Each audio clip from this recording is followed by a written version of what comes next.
Hello, fellow movie lovers. Gonna do something a little bit different this week. Take a little break from Arnold and talk about books, about movies. As you may have noticed, I have a lot of books behind me, and yes, a lot of those books are about movies, except this one. This one, of course, is about winning karate. But first, let's start with a recent release, Blood, Sweat, and Chrome by Kyle Buchanan. This is an excellent oral history of Mad Max Fury Road. It chronicles the numerous failed attempts to mount the movie over something like 25 years, and it highlights just how miraculous it is that Fury Road exists at all. It gets a little repetitive towards the end when basically the movie's been finished and everyone's praising it. But when they're telling the story in the meat of this thing, it's really engaging. Another book, kind of a cheat. It's like a series of books. It's the making of Star Wars, Empire Strikes Back, Return of the Jedi, and the making of Indiana Jones. These books are treasure troves of information documenting the creation of some of the most influential blockbusters of all time. They are a little unwieldy. Can't exactly bring them on a plane. But they are must-haves to see the reality behind the myth-making stories about how George Lucas conceived Star Wars and how George and Steven Spielberg created Indiana Jones. And sometimes the truth exceeds the legends. I've mentioned this one before, but The Devil's Candy is the story of the making of Bonfire of the Vanities, a Brian De Palma film based on the book by Tom Wolfe.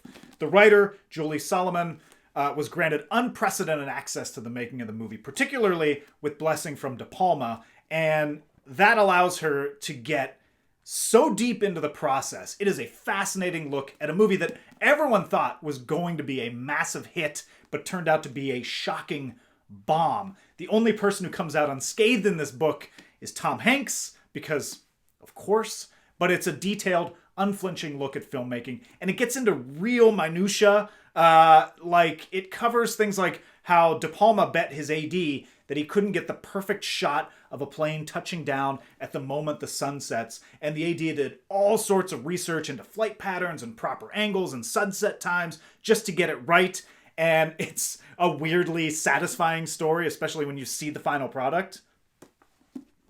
There was also a recent podcast with Solomon going back and retelling the story with new interviews, so if you hate looking at words, you can just listen to that instead. Side note, I've read this book, I've listened to the podcast, but I have never actually seen Bonfire of the Vanities, so don't let that stop you. Another one of my favorites is the Jaws log. This is another incredibly detailed look at a troubled production, but this one had the complete opposite end result. If you love Spielberg or Jaws or movies in general, get this book. It is a great example of a filmmaker using limitations and obstacles to his advantage and emerging with one of the greatest movies of all time. It's something that's lost in today's movies where literally anything is possible. If Spielberg had made the movie the way he originally wanted, we would have seen Bruce the Shark constantly, and it would have lost its dramatic power. And it's a quick read. I come back to this one often. Check it out. Speaking of making of books, here is the making of Caddyshack,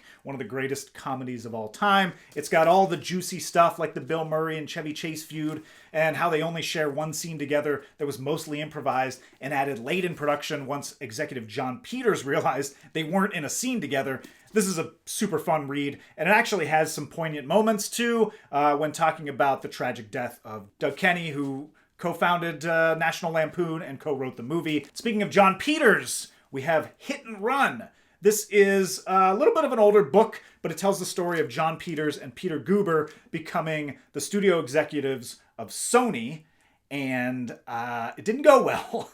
They were hot off the success of Batman. They tried to parlay that into a studio run in the 90s. Instead, they ran it into the ground. Now, John Peters is Barbra Streisand's hairdresser slash manager slash boyfriend, and he is completely unhinged. You may remember Bradley Cooper portraying him in Licorice Pizza, and he has no business running a studio. Peter Guber, on the other hand, he's a little more composed and slick, but didn't actually know that much about making movies. And he lost Sony around $3 billion.